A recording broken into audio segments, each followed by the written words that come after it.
Hi friends, ಎಲ್ಲರಿಗೂ ನಮಸ್ಕಾರ. Welcome to extra tasty food. ಇವತ್ತಿನ ರೆಸಿಪಿ ಈರುಳ್ಳಿ ದೋಸೆ. ನಾರ್ಮಲಾಗಿ ದೋಸೆ ತಿಂದು ತಿಂದು ಬೇಜಾರಾಗಿದ್ದರೆ ಈ ಥರ ಈರುಳ್ಳಿ ದೋಸೆ ಮಾಡ್ಕೊಳ್ತೀನಿ. ತುಂಬ ಚೆನ್ನಾಗಿರುತ್ತೆ. ನಾರ್ಮಲಾಗಿ ನಾವು ಮಾಡೋ ಅಂಥ ದೋಸೆ ಬ್ಯಾಟರೇ ಇದು. ಇದರ ರೆಸಿಪಿ ನಾನು ತೋರಿಸಿದ್ದೀನಿ. ಲಿಂಕ್ ಬೇಕಾದ್ರೆ ಡಿಸ್ಕ್ರಿಪ್ಷನಲ್ಲಿ ಹಾಕಿರ್ತೀನಿ.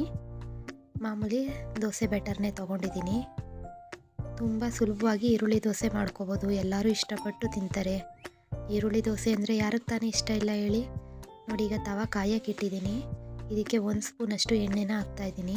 ಎಣ್ಣೆ ಹಾಕ್ಬಿಟ್ಟು ಸ್ಪ್ರೆಡ್ ಮಾಡ್ತಾಯಿದ್ದೀನಿ ಎಲ್ಲ ಕಡೆನೂ. ಈಗ ದೋಸೆ ಹಾಕ್ಕೋಬೇಕು. ನೋಡಿ, ಈಗ ದೋಸೆ ಹಾಕ್ತಾಯಿದ್ದೀನಿ. ಸ್ವಲ್ಪ ದಪ್ಪದಾಗೆ ಹಾಕ್ಕೋಬೇಕು, ಯಾಕಂದರೆ ಆನಿಯನ್ ದೋಸೆ ಆಗಿರೋದ್ರಿಂದ ಸ್ವಲ್ಪ ದಪ್ಪಕ್ಕೆ ಇರಬೇಕು, ಸೆಟ್ ದೋಸೆ ಥರ. ದೋಸೆ ಹಾಕಾಗಿದೆ. ಇದಕ್ಕೆ ಒಂದು ಆನಿಯನ್ ಚಾಪ್ ಮಾಡ್ಕೊಂಡಿರೋದನ್ನ ಸೇರಿಸ್ತಾ ಇದ್ದೀನಿ. ಈರುಳ್ಳಿ ಎಷ್ಟು ಹಾಕೋತೀವಿ ಅಷ್ಟು ಚೆನ್ನಾಗಿರುತ್ತೆ ದೋಸೆ. ಮಾರ್ನಿಂಗ್ ಟಿಫನ್ಗೆ, ಈವ್ನಿಂಗ್ ಸ್ನ್ಯಾಕ್ಸ್ ಆಗಿ ಈ ಥರ ದೋಸೆ ಮಾಡಿಕೊಟ್ರೆ ಮಕ್ಕಳಿಂದ ದೊಡ್ಡೋರಿಂದ ಎಲ್ಲರೂ ಇಷ್ಟಪಟ್ಟು ತಿಂತಾರೆ. ಒಂದು ಸಲ ಟ್ರೈ ಮಾಡಿ ನೋಡಿ. ಆನಿಯನ್ ದೋಸೆ ಅಂದರೆ ಯಾರಿಗೆ ತಾನೇ ಇಷ್ಟ ಇಲ್ಲ ಹೇಳಿ. ಬಿಸಿ ಬಿಸಿಯಾಗಿ ಆನಿಯನ್ ದೋಸೆ ಹಾಕ್ಕೊಂಡು ತಿಂದ್ರಂತೂ ಸಖತ್ತಾಗಿರುತ್ತೆ. ನೋಡಿ, ಇದೆಲ್ಲ ಈರುಳ್ಳಿ ಎಲ್ಲ ಹಾಕಾಯಿತು. ಈಗ ಇದಕ್ಕೆ 1 ಹಸಿಮೆಣಸಿನ್ಕಾಯಿ ಕಟ್ ಮಾಡ್ಕೊಂಡಿದ್ದೆ, ಅದು ಕೂಡ ಹಾಕ್ತಾಯಿದ್ದೀನಿ. ಕೊತ್ತಂಬರಿ ಸೊಪ್ಪು ಕೂಡ ಸಣ್ಣದಾಗಿ ಹೆಚ್ಕೊಂಡಿದ್ದೆ, ಅದು ಕೂಡ ಸೇರಿಸ್ತಾ ಇದ್ದೀನಿ.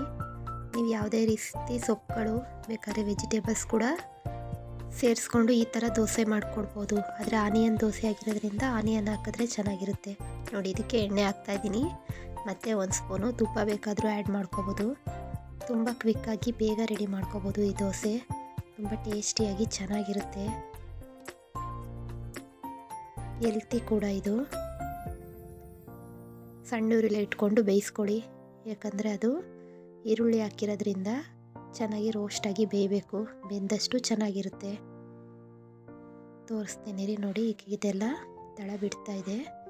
ಈ ಹದದಲ್ಲಿ ಬೇಯಿಸ್ಕೊಳ್ಳಿ. ಮತ್ತು ಉಲ್ಟಾ ಮಾಡಿ ಬೇಯಿಸ್ಬೇಕು. ನಾರ್ಮಲ್ ದೋಸೆಗಳಲ್ಲಿ ನಾವು ಮಗ್ಚೆಲ್ಲ ಹಂಗೆ ಫೋಲ್ಡ್ ಮಾಡ್ಬೋದು. ಆದರೆ ಆನಿಯನ್ ದೋಸೆ ಆಗಿರೋದ್ರಿಂದ ಇದನ್ನ ಮಗ್ಚಿ 2 ಕಡೆ ರೋಸ್ಟ್ ಆಗೋ ಒಂದಕ್ಕೂ ಬೇಯಿಸಿದ್ರೆ ಮಾತ್ರ ಅದು ಚೆನ್ನಾಗಿರುತ್ತೆ. ನೋಡಿ, 2 ಕಡೆ ರೋಸ್ಟ್ ಮಾಡಿ ಬೇಯಿಸ್ಕೊತಾ ಇದ್ದೀನಿ. ನೋಡಿ, ಆಗಿದೆ ಬಿಸಿ ಬಿಸಿ ಆನಿಯನ್ ದೋಸೆ. ನಮ್ಮ ಈ ರೆಸಿಪಿ ಇಷ್ಟ ಆದರೆ ಲೈಕ್ ಮಾಡಿ, ಶೇರ್ ಮಾಡಿ, ಕಮೆಂಟ್ ಮಾಡಿ. ಇನ್ನೂ ನಮ್ಮ ಚಾನಲ್ಗೆ ಸಬ್ಸ್ಕ್ರೈಬ್ ಆಗಿಲ್ಲ ಅಂದರೆ ಸಬ್ಸ್ಕ್ರೈಬ್ ಆಗಿ. Thank you for watching.